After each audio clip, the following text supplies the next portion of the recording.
Okay, very good.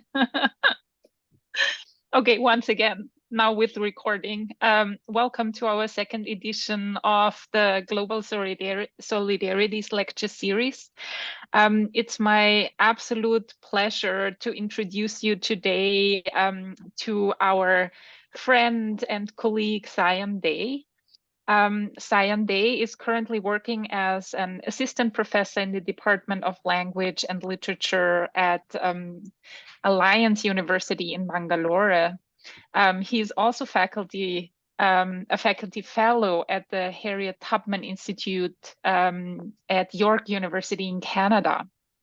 Sayan is a very accomplished scholar with a very long and very multifaceted publication list.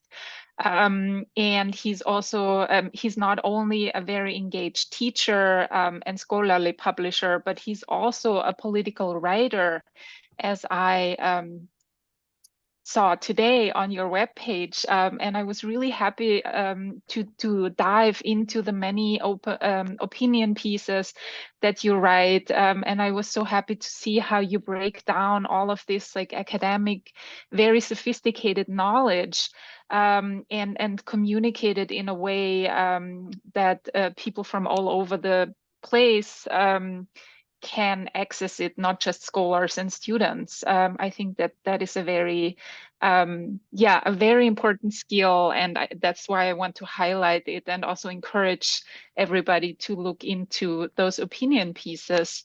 Of course, you publish also a lot of academic works, and you have recently published two academic books, almost one after the other, which is also really impressive. I think both of those books really speak also to your passion about decolonial studies, or for decolonial studies, which is one of your main research areas. But you have a really broad variety of interests that span decolonial studies, post-humanities, critical race studies, culinary epistemologies, which I also find really interesting, critical diversity literacy, and so forth. Your second last book is Green Academia Towards Eco-Friendly Education Systems. It was published in 2022 at Routledge. And your new book, brand new, just off the press, from which you will also share some insights today, is Performing Memories, Weaving Archives, Creolized Cultures Across the Indian Ocean. And I'm very much looking forward to hearing more about this book and about the topic. I think, especially from an Anglophone perspective, or from a perspective of a fellow English studies person, to me, your topic is so important, because I do think it's really underrepresented in the field, because of course there's a lot of literature, important literature on the transatlantic slave trade, but the Indian Ocean world and slave trade is not really represented in our field, and I think it's the same in anthropology and other fields. So I really appreciate this kind of work. And yeah, I'm just very curious to hear more about it. Yeah, I could say so much more, but please, Sayan, take the floor and tell us about your book. Thank you so much. Thank you so much, Kathy, for the warm welcome, for the warm introduction. And once again, my love, respect, and regards to all of you who could manage to join, because I know we all know that it's been quite a busy day for all of you being a part of diverse courses. Those are already part of the NYI. So it's great to see you all. So without further delay, I'll just get into what I'm expected to do today. Also, just to tell you at the very outset, I don't have per se PowerPoint presentations, because what I'm here to do is, or at least I'll try to do, I don't know how well I'll do that, is to tell you stories, because this book is all about story. And storytelling for this particular project plays a very important methodological role to generate and build up this project. So that is why I thought, I mean, one of the many research methods that was used to sort of curate this project was obviously storytelling, story sharing, talking to each other, learning and telling each other stories, and weaving narratives through stories. And then obviously I have a few photos and all, which I would be sharing with you as in due course of time as I move ahead.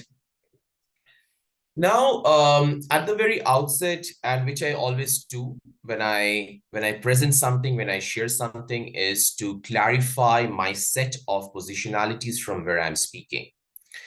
And I always believe that is a very important exercise for me, so that my words, my perspectives, my arguments, consciously or unconsciously, do not sort of appear to be generic or representative and also invasive in nature. In nutshell, as Kathy already mentioned, that I'm not just a decolonial thinker, a decolonial scholar, but also I always strive my best to the farthest possible extent to be a decolonial practitioner.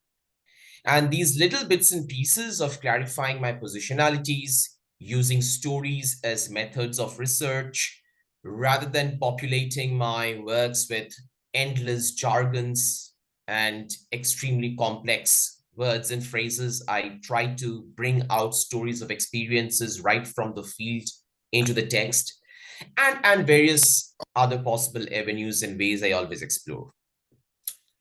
Now, I'm from the city of Kolkata. It's in West Bengal, in the state of Eastern Indian state of called West Bengal, and I trace my ancestry. My grandparents, my great grandparents were all from different parts of what we today known as Bangladesh. It was during the time of the 1970s, during border disputes, communal strifes. At that point of time, they crossed the borders, came to this side of the country as refugees, then settled here, different forms of struggles, and finally, I was born and brought up here. And it's important. I mean, obviously, my book is not on refugees. My book is not on border crisis. But I always believe that it's important to clarify my positionality because, number one, I always speak from my experiences, the experiences of my ancestors, the experiences of my grandparents, the stories that they have always shared when I was a child, the stories that they would always share about their life, about the challenges, about the crisis, about the celebrations amidst crisis.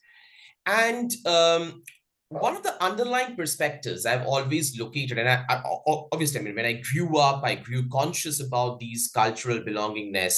It is at those point of time when I've always more consciously located is how their stories always have this underlining component of cross-cultural interactions, cross-racial interactions, interactions across geographical boundaries, across geographical borders, and how consistently during the stories they would always stress amongst many perspectives, they would always focus one perspective, they would always focus, and that is how it is important, how it is necessary to embrace and celebrate our differences.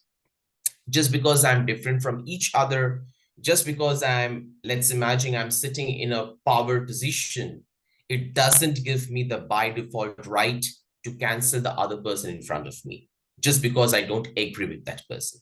So these are some of the perspectives and components that they would always very deeply and prominently share and highlight in the different forms of narratives and the stories. Now, why I share this perspective with you at the very beginning? Because this element of cross-geographical, cross-cultural interactions, which emerges out of a lot of tensions, crisis, celebrations, reflections, solidarities, serve as one of the many foundational elements of this particular book. Now, back in 2013, when I started, doing my PhD after finishing my master's in India, one of the many things that always fascinated me about my surroundings, about my cultures, about my cultural and educational upbringing is the kind of space that I always received in terms of interacting with different interracial communities. Let's say I had a lot of Anglo-Indian friends around me. I had a lot of, Christian Muslim friends around me. I had a lot of, Indo-Scot friends around me. I had a lot of Indo-Armenian friends around me. So, this whole process of upbringing has always made me believe this, that this society that always tries to influence us or force us to take a particular side, to vouch and voice for something, what we refer to as something which is very Puritan in nature. And the society that always kind of tries to discourage us from acknowledging the values of cross-racial, cross-cultural exist and exchanges. And those elements have always been very problematic, because right from my childhood days, I've always realized that this whole process of our existence is very interactive in nature, is very cross-cultural in nature, very cross-geographical in nature, and whatever we do around us, even if I speak in the very simplistic terms, whatever we do around us, whether I'm talking about the kind of foods that I'm eating, if I'm talking about, and as Kathy mentioned rightly, that I do work on a lot on the culinary cultures, culinary traditions, how our palates are constructed. Is it just a biological construction, or it is also a very and deeply conscious and unconscious societal construction as well? Right. So when we indulge with these questions, that what we eat, what we wear, the kind of language we speak, our body languages, the way we try to look at ourselves every day in every life, we always see there has to be, it is bound to happen that we have cross-cultural influences. Now, it is different whether we are conscious about it, whether we are unconscious about it. It's different whether we want to acknowledge that, we don't want to acknowledge that. That's a different side of the story. But we can never deny, or what we often indulge in these arguments around the question of authenticity. That my fashion, my food, my style statements are authentic, the authentic, and rest of all has to be sort of put aside. These forms of daily life engagements that we do, which are very problematic and often end up being extremely exclusionary and violent, needs to be habitually questioned. So precisely again, my engagements with the decolonial ways of existence also have to do a lot with everyday decolonial modes of thinking, trying to decolonize my everyday modes of my existence around. And with respect to that, I've been involving in a lot of projects. And one of those projects was this, what I am actually talking and reflecting about today. That is performing memories and weaving archives. Now, what is it about?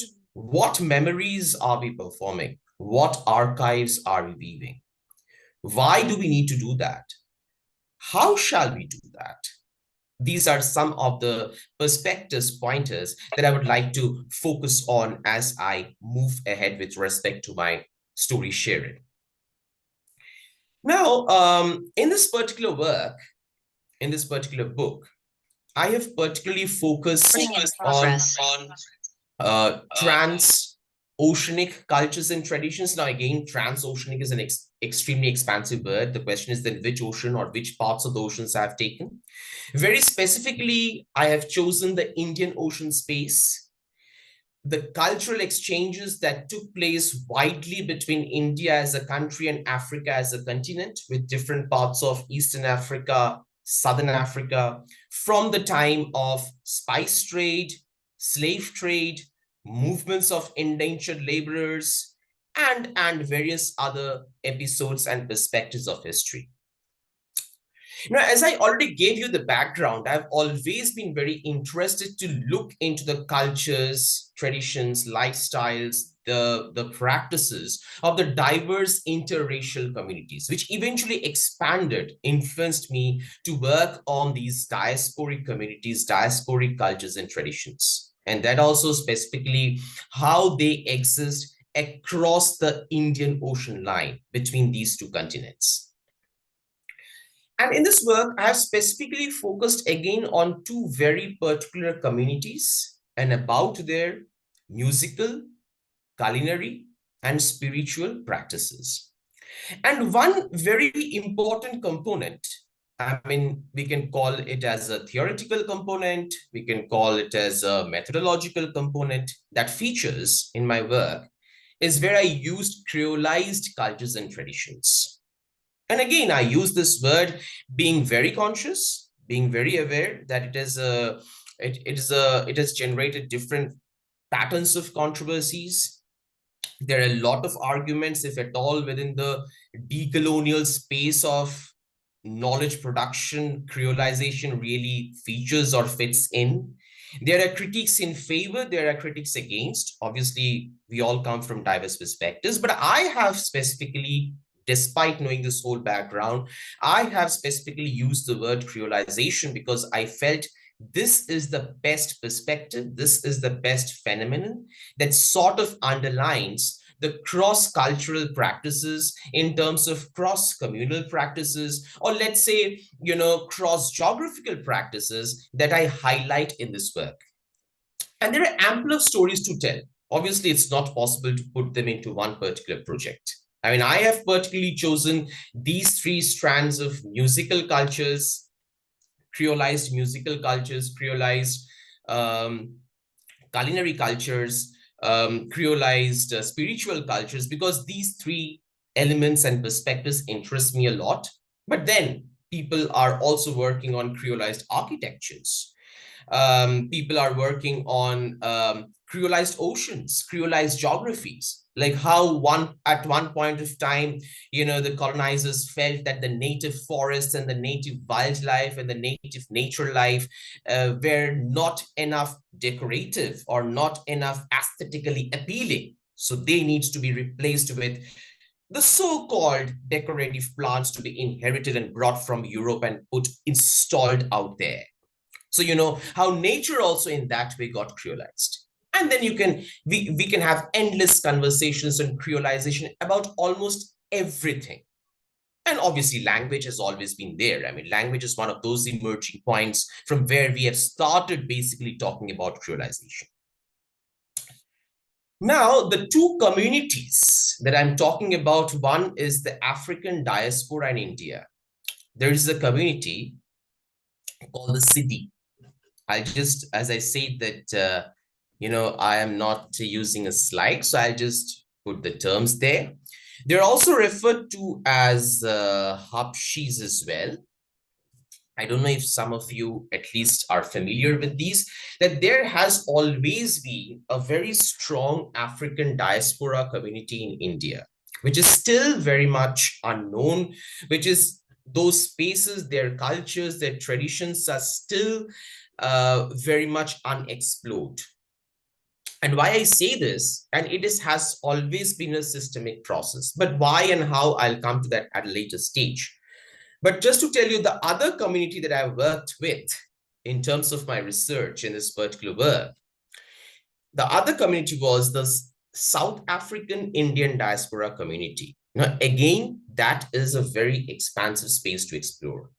So I was very specifically, very particularly interested in the South African India diaspora community who have emerged from an ancestry of indentured laborers particularly. You will find South African Indian diaspora with respect to the privileged passenger Indians. Much later in the contemporary times, you find the South African Indian diaspora who just goes to settle there for the sake of business. But I was very particularly interested, because I could, on the one side, I could see a lot of overlaps in terms of the crisis, in the terms of the societal crisis, the historical crisis, racial crisis, gendered crisis, and various other forms of crisis that they encountered were very similar to the kind of crisis that was encountered by the African diaspora community in India as well. And obviously, apart from that, I always felt that even if we look into the existing literatures that are available about the South African Indian diaspora, obviously people have spoken a lot about indentured laborers, but still the scholarship is very stereotypical. To politics, the scholarship is very stereotypical. Just to talk about family stories, the scholarship is very stereotypical. Either it's Gandhi-centric or anti-Gandhi in nature. So that was another point of motivation for me to walk into the space, which is obviously has been quite challenging. I am an Indian, I am from India, but I'm not a South African Indian. And both of these identities are extremely complex, extremely multi-layered. And obviously, in that space, in both of these spaces, technically I was an outsider. So I have to be very careful with respect to my approaches, with respect to my methods, and most importantly, being very sure of this process of questioning what exactly makes me eligible to really work on these perspectives. A question that I always ask even before thinking about framing methods and all of these perspectives. And when I ask this question to myself, obviously the first thing is my interest, which I already shared at the backdrop of this whole kind of conversation. And the second is to basically also understand how we all are in different ways, irrespective of the fact that we belong to different geographies and societies and races and gender and culture. We all have a multi-rooted existence. We all have a multi-rooted existence. We usually, the society intends us to narrow ourselves down to one particular root. It says that what is your root of emergence? What is your biological root? On a lot of occasions, we ask this question in the singular form. But then in majority of this research works, what you see is the multi-rootedness of our existence. That we are rooted at different spaces, at different points of time, socially, culturally, historically, racially, in terms of our gender identities, geographies, and various other perspectives right at the same time. So to acknowledge that multi-rootedness of our existence and to bring forth that not just through theories and methods, but through conversations of how people identify their multi-rootedness was also another very important motivational factor that provoked me to indulge in this work. Now, when I started working, the walking into the field and engaging, the whole perspective, at least with which I, as an individual, or I presume people around me in my country, in my society, or widely in other parts of the world are kind of schooled to look at history, is bound to change. Because the point is, when I was looking at these communities, when I was engaging with those communities, what I was doing is I was doing a lot of documentation works. I was documenting their songs. I was documenting their dances. I was documenting their food habits. And everywhere I saw this fascinating trace, this fascinating connectivity, how historically across different points of time and space, East Africa, Central Africa, Southern Africa, then parts of, northern parts of India, then southern parts of India, western parts of India, always had these trade exchanges, and which I'm very sure many of us have already read those in our school history books at least. But then the interesting part is we often have failed to continue with that conversation and acknowledge how do they exist today, or understand what are their cultural and social contributions in the contemporary times. And that is another very important factor that has motivated also to, kind of invite me to particularly take up this project.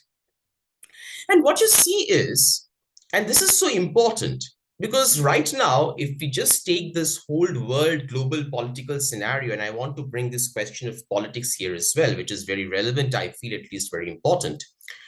This whole extreme surge of the right-wing political ideologies is kind of pushing us more and more into our own cultures, but in very problematic ways, in very exclusionary and singular ways.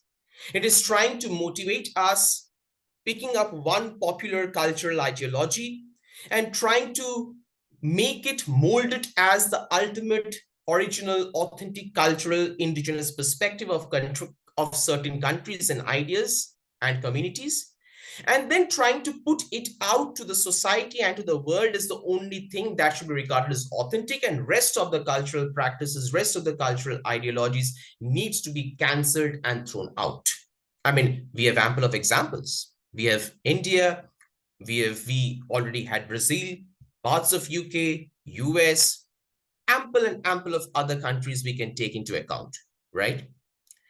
And in that circumstance, for me, acknowledging this creolized state of existence as something which has always been there, we have failed to realize and acknowledge, for me, also functions very strongly as a kind of resistance, as a kind of perspective, as a tool, as an agency of resistance to put out this information with proper logic and reason out to the world, what exactly and how exactly we are fighting for singularities, how exactly we are fighting and trying to normalize exclusionary modes of existence, and why we are sort of involving ourselves in a very perverted, reckless celebration of those problematic notions of singularities and exclusionarities.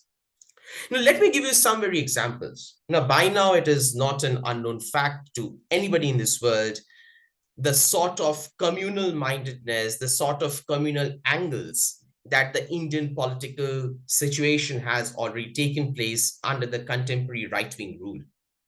We know about the internal caste conflicts, we know about the Hindu-Muslim conflicts, we know about the kind of cancel cultures, the kind of surveillances, the kind of censorships in media, in knowledge production, in university spaces, and in various other spaces that are being so normalized and celebrated in the name of Indianness, in the name of indigeneity, in the name of decoloniality, and all going towards the wrong directions.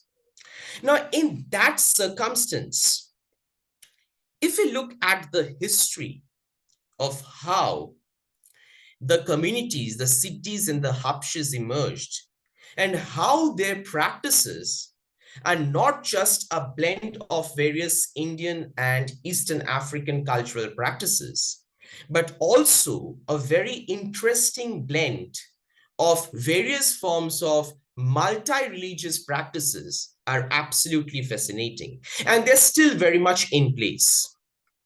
For instance, when I was doing my field work in one of the cities of Gujarat, in the capital city of Gujarat, there is this one location where you go there and you see a line up, an array of a lot of shops, like decorative shops for decorative items, street side shops for dresses, and different forms of perfumes, and all of these things are exclusively owned and run by the city community people. You only see the cities there selling out their things. Now, within that particular community, and also I'll give you the background and the context very soon, within that particular locality, there is this, a temple of Hindu goddess Lakshmi. Now, those who are not very familiar with the Hindu mythology, just to cut a very long story short, goddess Lakshmi is a representative of the goddess of wealth and prosperity. And the entire temple, a Hindu goddess of wealth and prosperity, the entire temple is maintained by the Siddhi community who identify themselves as Muslims. Now, it's important to remember that obviously, if they trace their ancestry, they were not Hindus, Muslims, or Christians. Because the Siddhis, particularly in the region of Gujarat in Western India, were brought by the Islamic invaders in 13th century. It is for that particular reason that later on they were forcefully converted into Muslims. So you see the Siddhis in Gujarat as Muslims. If you go and travel towards the southern parts of India, like in Karnataka, in Bangalore and in other parts of Karnataka, you see the Siddhis mostly as Christians because they were brought in as slaves by the Portuguese. So you see these interesting religious dynamics as well. So coming back to the story of Gujarat, you see in that particular space, which is where shops and all of the business are entirely run by a Muslim group of cities, there is a Hindu temple which is totally maintained on a regular basis by a group of Muslim cities. And honestly, no one has a problem in that. It has been happening for generations. Now, why I bring this story? Because again, in the context of Gujarat, if we have to talk about politics, if we have to talk about political conflicts, once upon a time, the Hindu-Muslim riots that took place around there have been globally channelized. And the representation of the state through the lens of violence is about the Hindu-Muslim violence. But then there is the other side of the story as well. Now, when we are not aware of these cultural practices, when we are not aware of these trans-religious cultural practices, when we are not aware of the existence of such communities, what happens is we deprive ourselves not only about rich histories, but also how we can rethink and relook at the different diverse contemporary modes of existence from diverse lens and patterns. Now, again, another very interesting aspect about the Siddhi community in India, and I'm just sharing, as I said that I'm going to tell you stories and examples. Another interesting aspect of the Siddhi community in India, if you talk about the spiritual practices, is since a majority of the cities in Gujarat, they emerged from eastern parts of Africa, like Ethiopia, Kenya, Tanzania, and other parts of Eastern Africa. Their ancestors mostly conversed in Swahili. Now, obviously, if you look at the Siddhi community in today's generation, in the very contemporary times, they are not very aware of the Swahili language. But if you communicate with the elders of the community, they are still very, very conscious about their ancestral rootedness. So on the one side, obviously, they know how to converse in the local Gujarati language or the Hindi language. Some people going out for work, they may also be able to converse in English. But at the same time, they're also very conscious that they remember their ancestral roots and ancestral language as well. But then the question arises, if the present generation is not aware or is not having this awareness, this historic or ancestral awareness, then in that particular circumstance, how do they sort of preserve this culture from one generation to another? And in that circumstance, they do it through songs. Now, again, historically in general, we know that one of the many ways in which indigenous communities in general across the world have preserved, respected, and continued with their ancestral cultures and traditions are the song lines. That is the songs that tells the stories about warfare, about their life, about their agriculture, about their togetherness, about their music, about their education, knowledge systems, and diverse forms of perspectives and ideas. On a similar note, the cities in India also very deliberately and very prominently use song lines as a very strong medium of preserving their Swahili histories and Swahili cultures. Now, these song lines, which actually I have mentioned in one of my chapters in the chapter about creolized musical practices, I have actually mentioned 10 to 11 of those songs, which basically have Swahili words in it. Obviously, there are Urdu words, Hindi words, Arabic words, Gujarati words, but also Swahili words within those songs. And those Swahili words are not just there. Obviously, it has been carried forward from one generation to another, but at the same time, it is a conscious mode of preservation. And that is where, you see those Swahili Creole practices. There is something called Swahili Creole, which is a mix of Swahili, but then again, not the standard Swahili that you will go towards, that you get to listen when you're in Eastern Africa or, different parts of East Africa, right? It's a Swahili that is mixed up with Gujarati and Hindi and Urdu and Arabic and various other local tongues and local dialects. But it is there. But how many of us are aware of this particular perspective? Another very interesting aspect, and we also can locate certain components of ecological values in this aspect, is in the way the cities dance.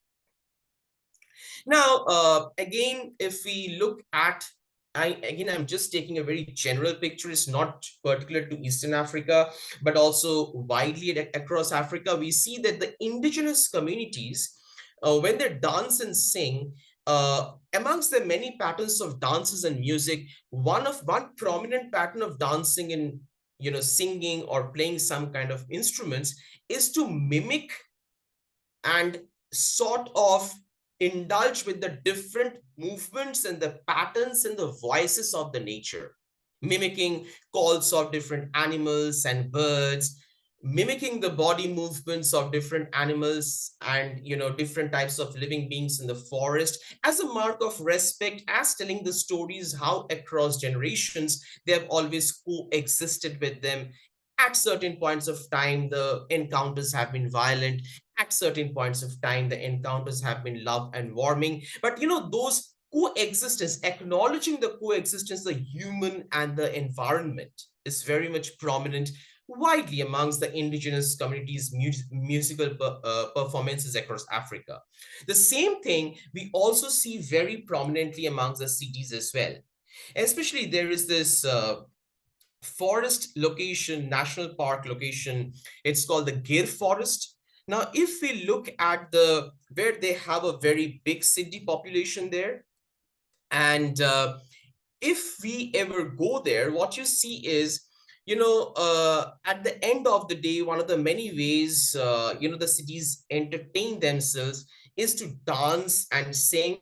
And as a part of their music, they usually tell stories how has been their day out in the agricultural field, out in the forest, how their ancestors once upon a time took so much of effort to cross the ocean and come to this part of the world and fight with lots of odds and challenges and settle down here, and how they are continuing to value the cultures and traditions of their ancestors with respect to the values of the natural environment as well.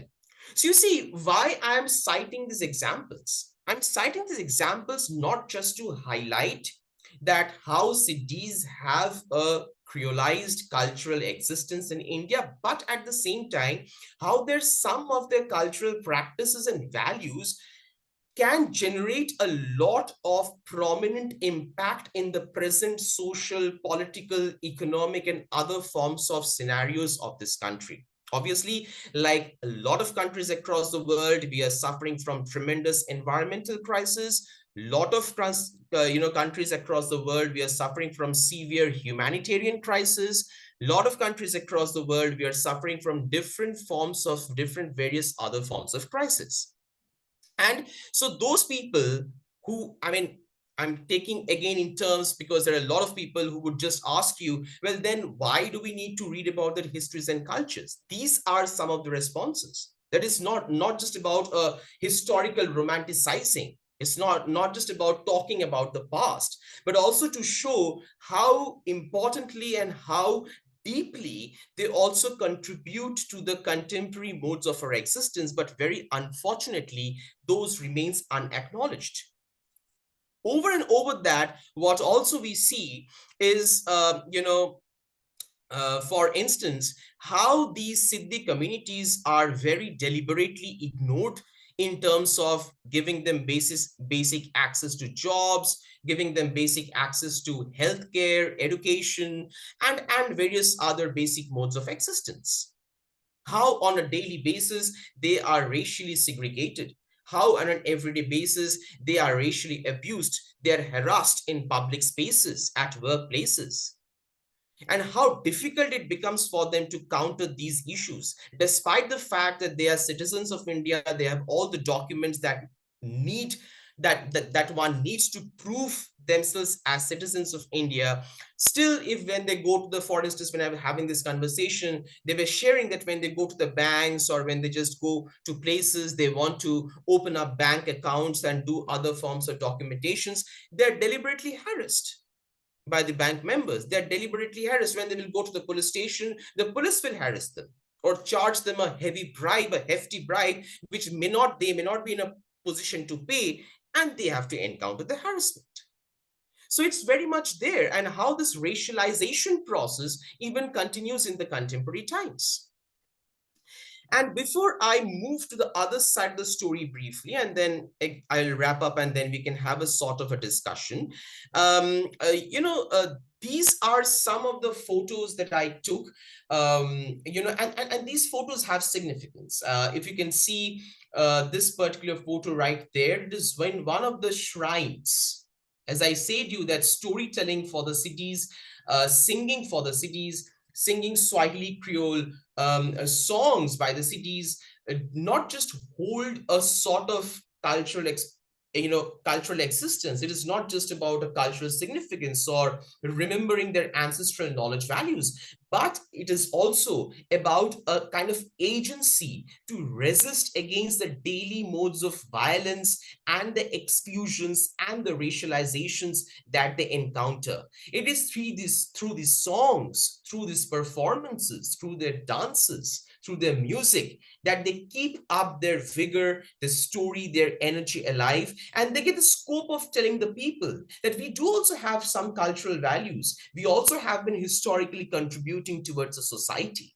And in that way, these images holds a lot of significance. For instance, the image that you see here is actually so the cities, basically the song and the dance performance of the cities are referred to as dhamal.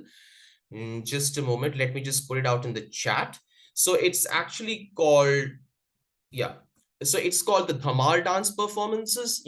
Singing and both singing and dancing are referred to as dhamals, and there are two types of dhamals. One is the one that you perform by sitting, and which is what you see here.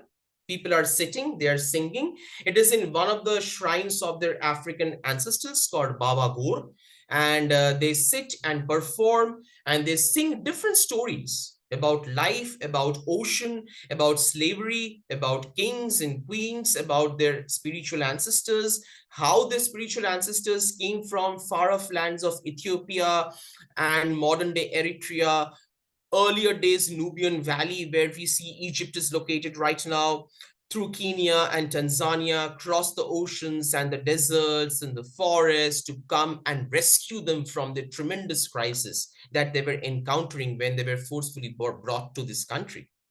And that is how they keep their ancestors alive. That is how they keep their stories alive. That is how they keep their language alive.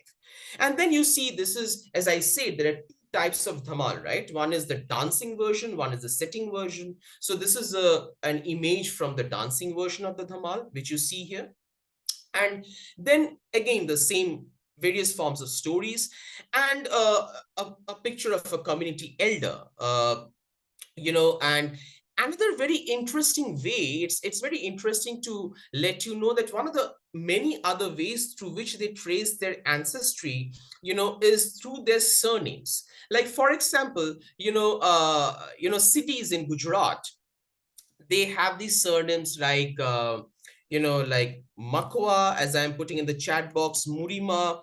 Now, what is interesting is if you do a little bit of online search, you will see that these are also the names of villages, different villages around the Kenya-Tanzania borders. That is another way, excuse me, that is another way through which they actually trace their ancestry and preserve their ancestry as well. I mean, obviously, there are very, excuse me, very few cities who actually had that financial privilege to kind of go back there and do some research and meet the people and tell that, you see, we have a common ancestry. People did that, but how many could do that? They are mostly not even in a position to fulfill the basic needs of their existence. So another very interesting way of preserving their ancestry is through their surnames as well. So these are some of the like very few stories I shared. There are multiple stories I can share about the cities that not only traces the creolized modes of contemporary existence, but also how that creolized mode of contemporary existence, if sufficiently acknowledged, can actually completely transform our vision, our lens to look at particular social structures, to look at particular social, cultural, communal, and political boxes that we are made to see always around us.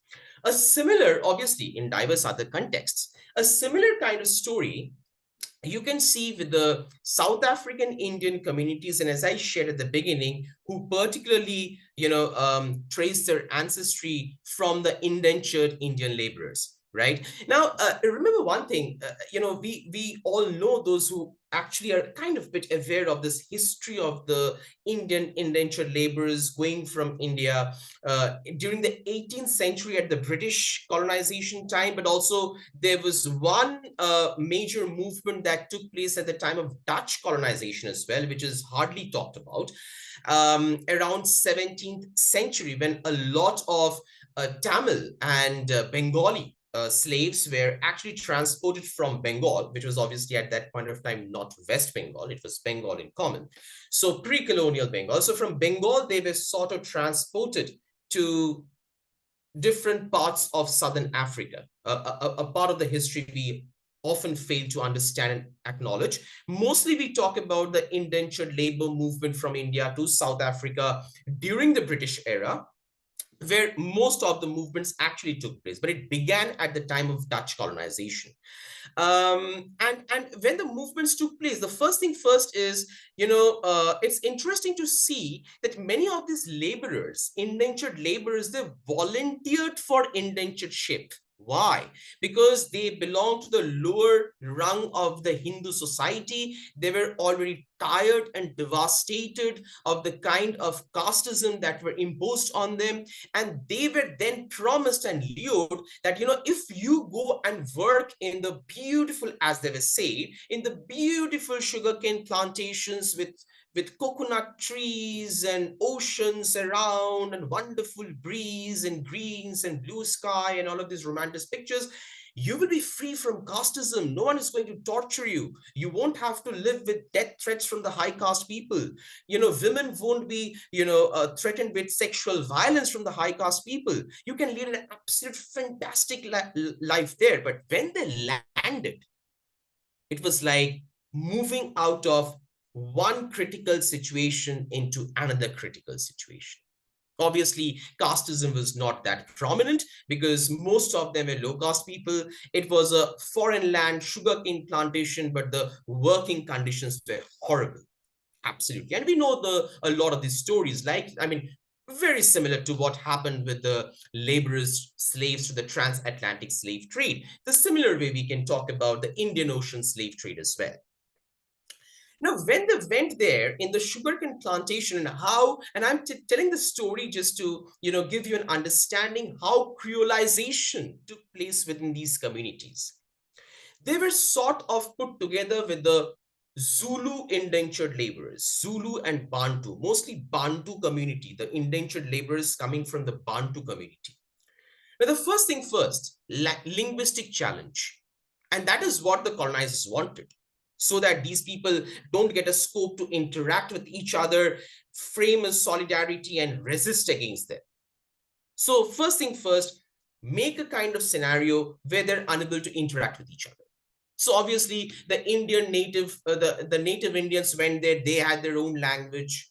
The Bantu people who worked there, they had their own language. The Zulus who worked there, they had their own language. So, all of these things. So now there has to be some point of interaction, right? I mean, if people are staying together for so many years and decades, I mean, it's impossible to live without interaction. The first process of interaction started with two things. One is music, one is food. So obviously, towards the end of the day, let's say within their own huts, when Indians will cook something with respect to the seeds and the spices and a little bit of things that they've brought from India as memories and keep up their cultures alive. On the other hand, the Zulus and the Bantus would cook something in their respective places. At the end of the day, they are tired, they want to talk to each other, but not just within their communities, but outside as well. Through exchanging food was their first language of communication. Exchanging each other's foods, trying out each other's spices, mixing them, cooking them together, and then ultimately how creolized food practices were born. Same goes for music. If you, I kind of presume that you are aware of something called chutney music, which is very famous in the Caribbeans. That is, and you know what is a chutney. It's a kind of mixed condiments of sweets, and it can be spicy as well. Now this chutney music has also been very famous in South Africa as well, where you see that musicians would come up with their respective musical instruments that they've brought in their ships and all, and they would just sit together and play, because towards the evening they wanted some kind of entertainment. They wanted some kind of relief. They wanted some kind of therapy from the whole days of frustration. And that is how, their musical cultures, musical perspectives got mixed with each other. And that is how creolized music was born. Now, today, if those who have this experience of going across South Africa, if you try the local South African cuisines, the very local South African cuisines, I'm sure I have a few photographs. I'll just show you. Just a moment. Let me share my screen. Yeah, so if you look at and I'll tell you what is what, but if you first look at the very South African local cuisines, they have a huge influence of particularly Indian and widely South Asian and Southeast Asian spices as well. Because if you just close your eyes, think about the map, if you just trace the whole spice trade, Southeast Asia, traveling towards Bengal, going around India, going towards southern part of tip of the southern India, and then gradually crossing the ocean, going towards the Cape of Good Hope, landing there, and again, after some time, a few ships going towards the Caribbean. So if you just trace this map across, you will see how spices have traveled. On a similar note, if you look at the culinary cultures, or what I would very particularly talk about, the creolized culinary cultures, we always see this one particular thing of the South African Indians who trace their ancestry for indentured laborers have a very strong African influence. Now, for instance, if what you see in front of you now, in the South African cuisine, there is something called, what we refer to as a chakalaka sauce. And with this one particular example, I'll close. And I mean, we can obviously have more conversations and perspectives in terms as we go ahead. There's something called the chakalaka sauce, and it's very famous. Like you go to any shops anywhere there. Now, what is this chakalaka sauce made of? And you can have it according to your own wish. Like you can have it like a side dish with some fries. You can mix it up with rice and dal if you just have your own ways of tasting it. Now, chakalaka sauce, on the one side, you have this heavy usage of tomato puree, which is a very part of the traditional African cooking, or let's say Southern African cooking, to be very particular. But then you also use 7 spices or 5 spices mix, which is a very common thing in the Indian cuisine or in many parts of South Asian cuisine, culinary cultures as well. And you see, now the question is, how did this mix up at all came into existence? And when you trace this mix up, that you have a mix of very traditional Indian spices in the Indian pattern or South Asian spices in the South Asian pattern, and then you have the mix up of local spices and local leaves there, then you see this whole historical tracing, the slave trade, the crisis, the solidarities that were generated through food, through music, are all what is being reflected in our contemporary cultures. Again, the question, is it really so necessary to know? Yes, it is. Because again, very unfortunately, as I said, now the air around us is to look for authenticity, is to look for purity. And that is taking extreme dangerous turns across the world in different ways. There are multiple ways of resisting, but one of the many ways that I always argue is to acknowledge the histories, to look back at our authentic historical perspectives. Was anything really pure even in the previous times that we are looking forward today? Weren't our cultures already very interactive, very much cross-pollinated, very much in sync with each other, amidst lots of differences and tensions, still coexistence, caring, sharing has been the root values by default, spontaneous root values of our existence. Then why do we have to sit today and compromise with that?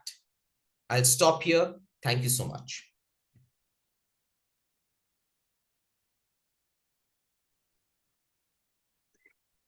Thank you so much, Sayan. This was really fascinating information.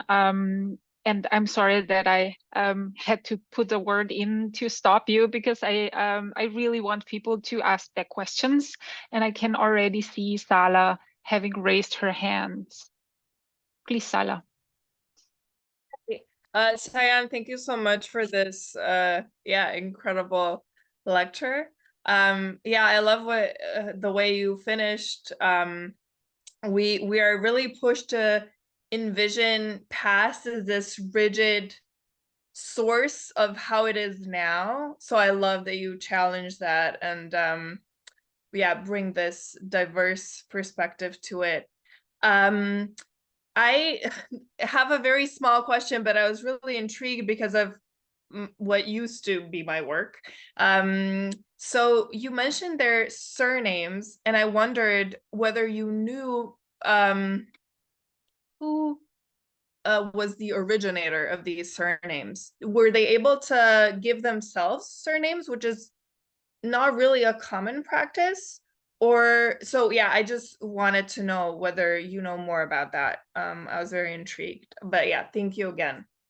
Sure. Thank you, Zala, for the kind words. And I think it's a fantastic question to start the conversation with, like who gave them the surnames? I mean, as you're very much right, like obviously they didn't give these surnames fancifully to themselves, but and as you listen to them, it is all about the oral narratives uh, about their ancestors, oral narratives about connected to their folklores, to their cultural practices. And those narratives actually tell how their ancestors, after coming here, when they realized that it's very difficult for them to closely understand the local languages and lifestyles, and they sort of apprehended that a point of time would come that if they don't take up this initiative of preserving their ancestral values in whatever possible ways, then they might just get assimilated without any trace of the roots of existence. So as I shared, there were many spaces, for instance, preserving the Swahili Creole language through their religious songs. There were many reasons of, doing it in terms of the dance movements, invoking the ancestral values and widely the values of their connectivity with the human natural environment coexistence. Another way of doing that was obviously to put those names of the villages from where their ancestors emerged and they came to India. And that is now being carried forward, across generations. And that is how, even if they don't have the scope ever to go and visit their ancestral villages, at least they have this basic idea, where do they emerge from, or at least where their ancestors have come from. Thank you. Thank you. I don't see any hands right now, so maybe I can put in my own questions while other people start raising their hands. So yeah, thanks once again for these like really fascinating examples. I was really intrigued by the examples because I think they exemplify storytelling. And you started with saying like storytelling is your methodology and your focus. And I was wondering if you could say a little bit more about storytelling as methodology for your own way of investigating. Yeah, I leave it there. Sure.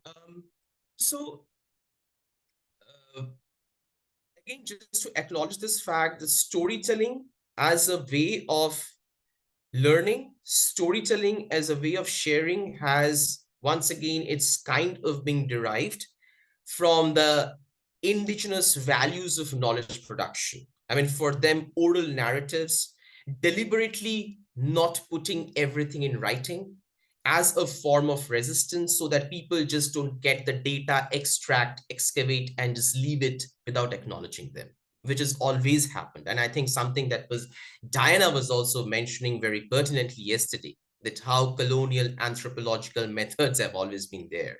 Like you go in, extract data, come back, hijack, patent it in your own name and sell it out in the market as yours. So oral storytelling historically has always been that as a part even prior to the invasion of the colonizers. But after the invasion of the colonizers, the indigenous communities further realized how important, how strong it is to preserve the values of oral storytelling right in the oral form from one generation to another. Now, another important perspective that personally meant very crucial and important for me, why storytelling is, because I really never wanted the people with whom I interacted, from whom I learned a lot, to feel like that I am the interviewer, they are the interviewee. We sit on two sides of the table. I have the privilege, they don't have the privilege. I ask them a question, they just answer me, I walk out. The conversation shouldn't be like this. So another, very important part of the storytelling method that I also did was a walking research method, the walking conversation method. We don't sit.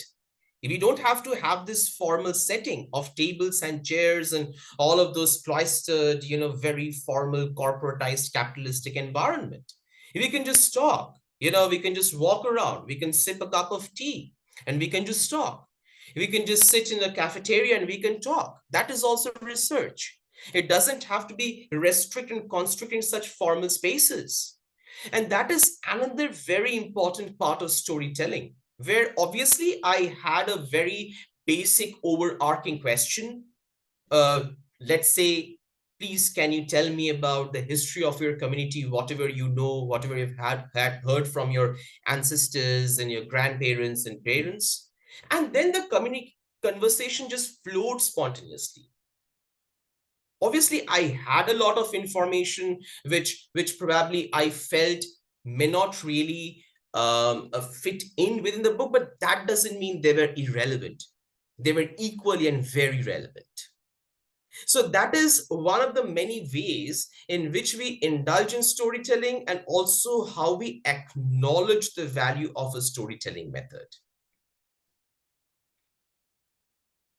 Thank you. I would have a follow-up, but I see another hand, please.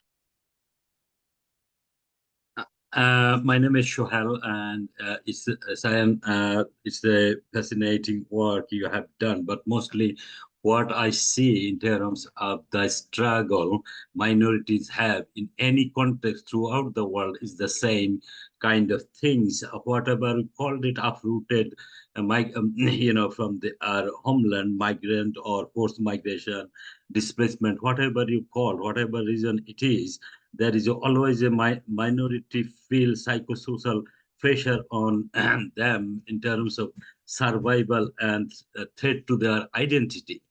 From that point of view, how actually you see from the humanistic point of view, cultural accumulation could be done in terms of integrating or giving them space in a majority kind of threat? Hmm. Yeah, this is a very interesting question. Thank you so much, Shohel. Um, a few perspectives to start with.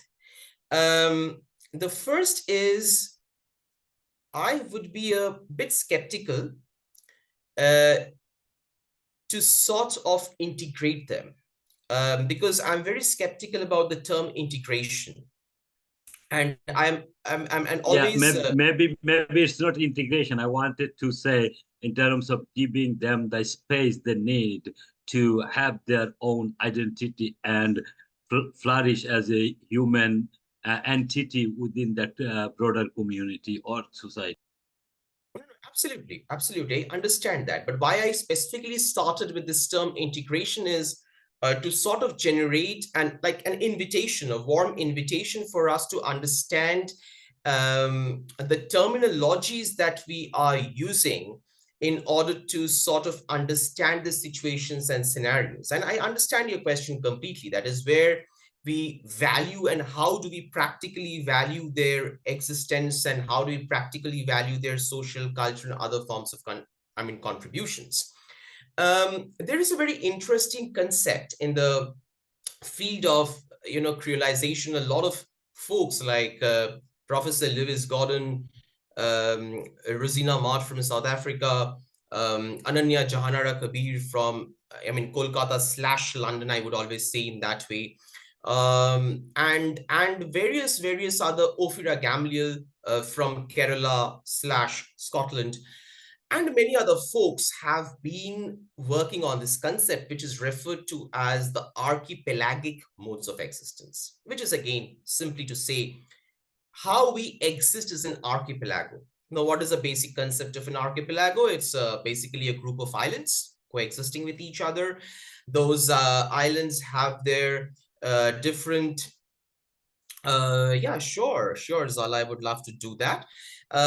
These islands have actually, they coexist. They have the different geographical features, environmental features, but still they coexist without trying to cancel out each other.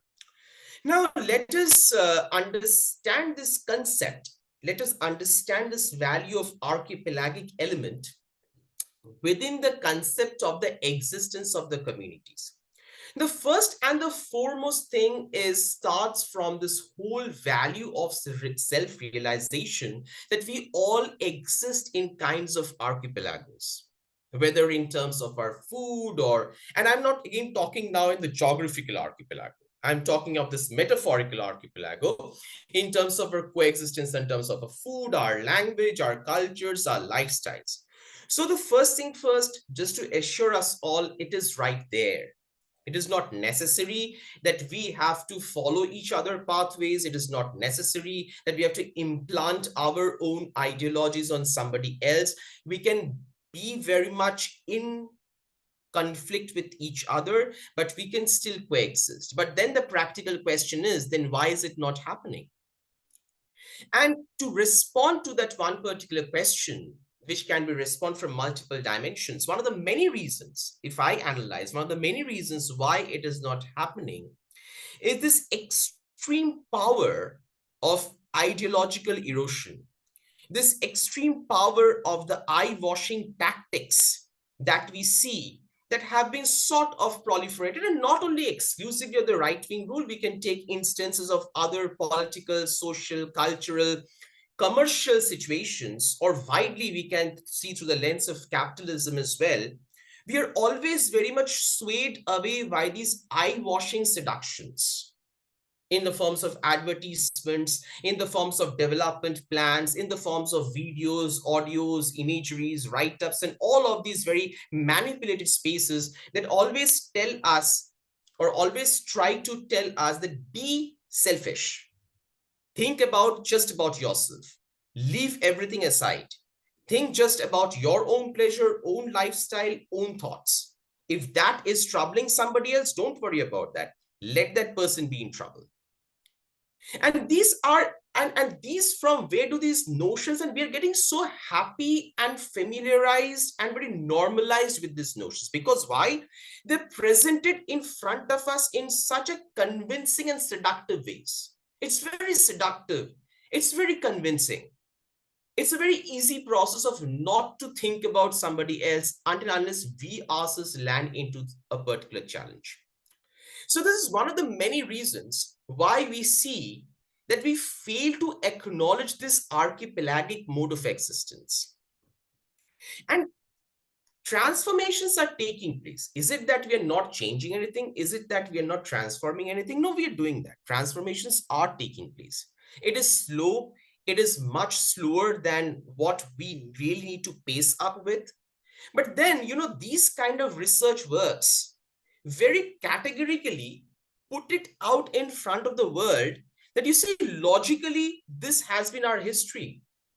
Why exactly, in the name of distorting our histories and pasts and ideologies and, imagined cultures and traditions that are violent, that never ever had existed, you're trying to distort our contemporary present?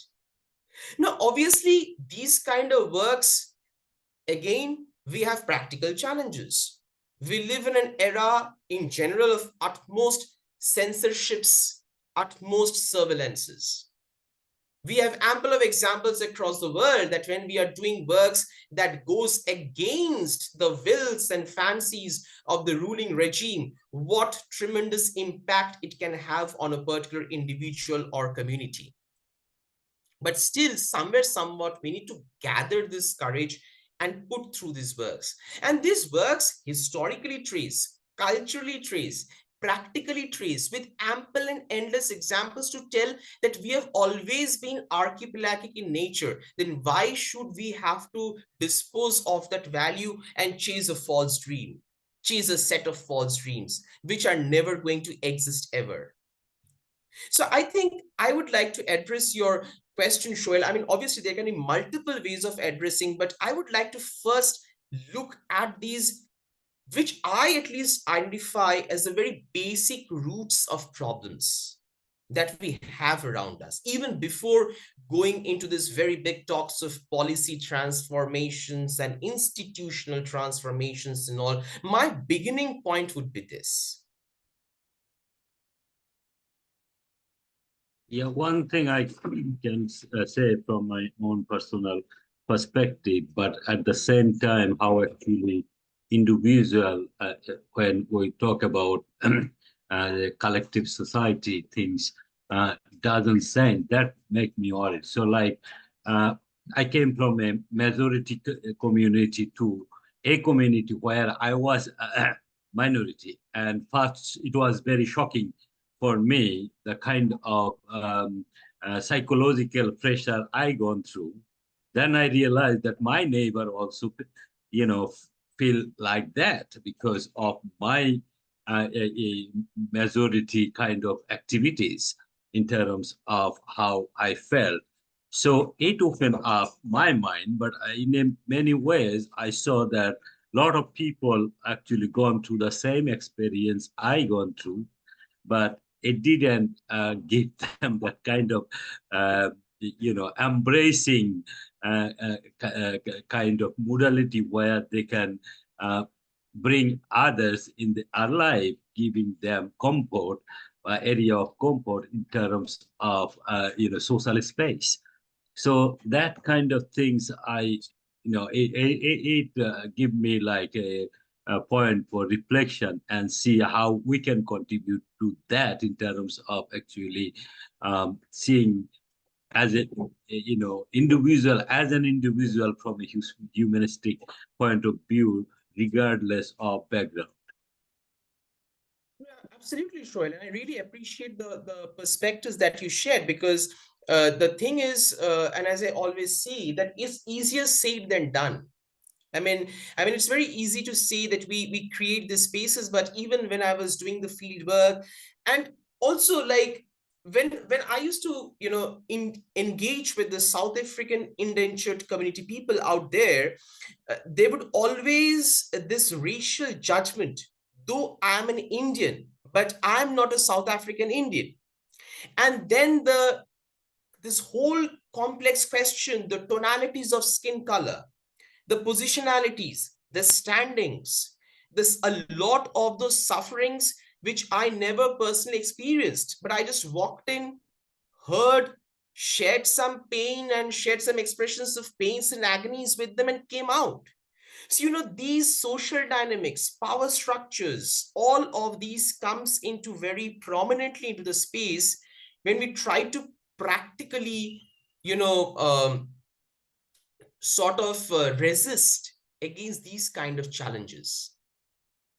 And so in that way, Shohel, I totally agree with you. Like, what you're saying, that the change in the positionalities, experiences are absolutely very And important. I just another experience I want to share for thought. Like I know from a particular part of my country, people uh, are actually when they meet each other, they start to asking them about where are you from, and when they said for that particular area, then second question is from which district, and that goes on until it's which house or home you are from. It's a, and they this mentality, I don't know whether it came from colonial divide and rule policy or something.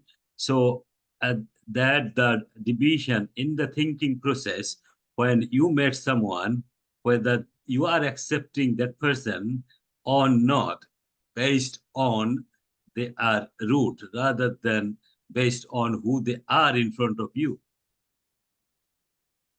Absolutely. Very relatable. Very much. Absolutely. All right.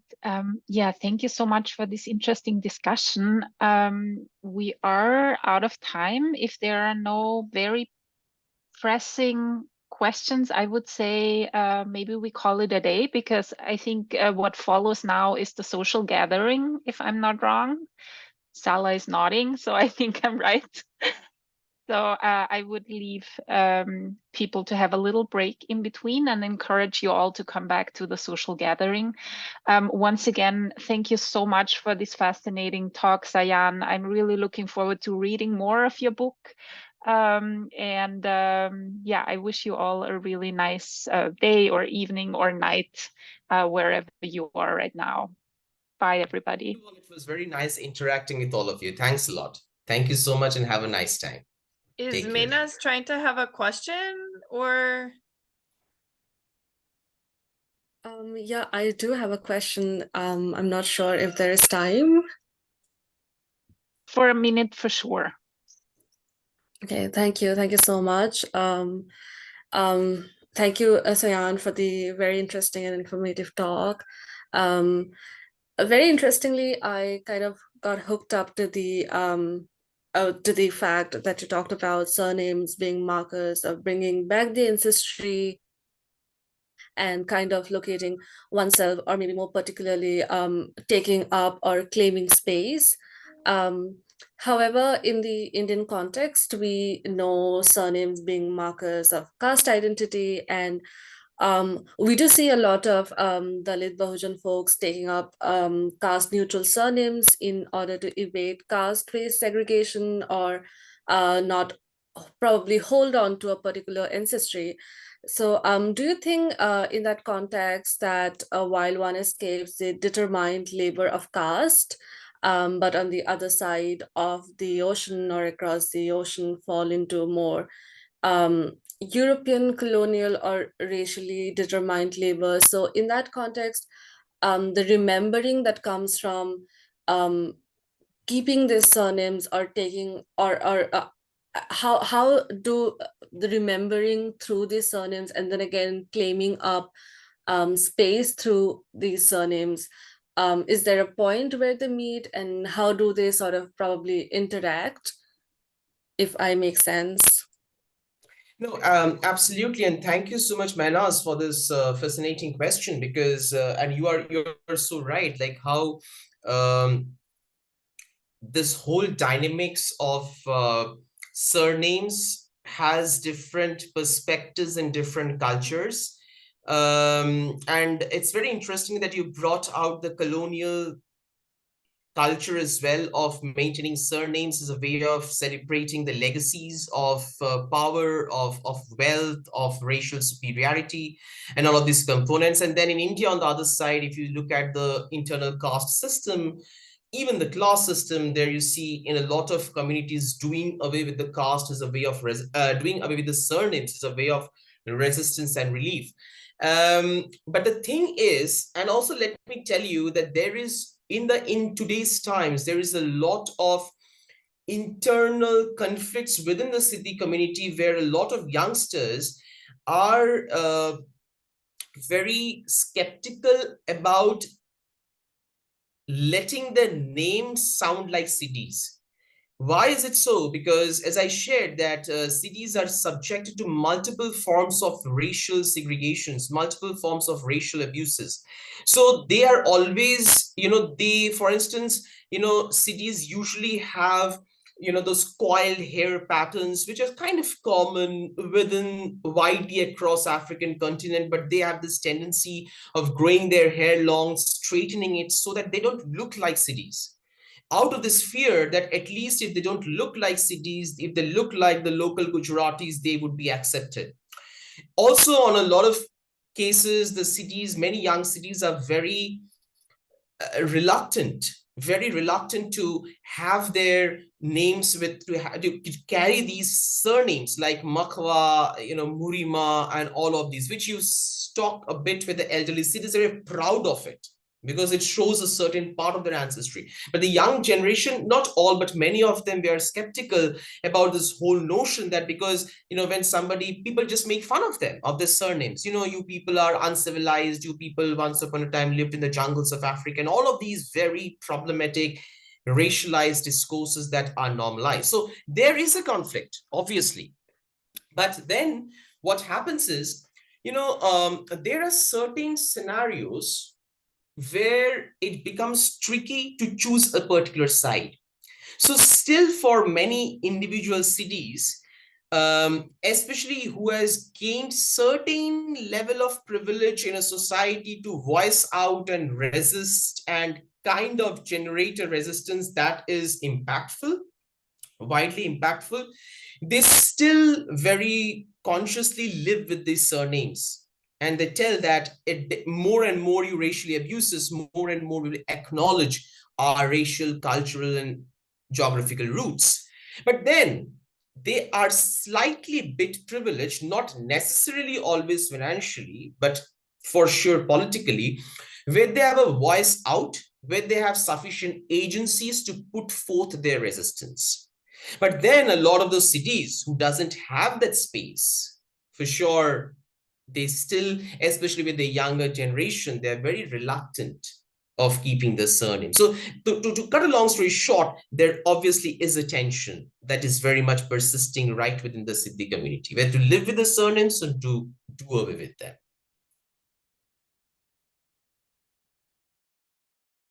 Thank you so much. That really makes a lot of sense.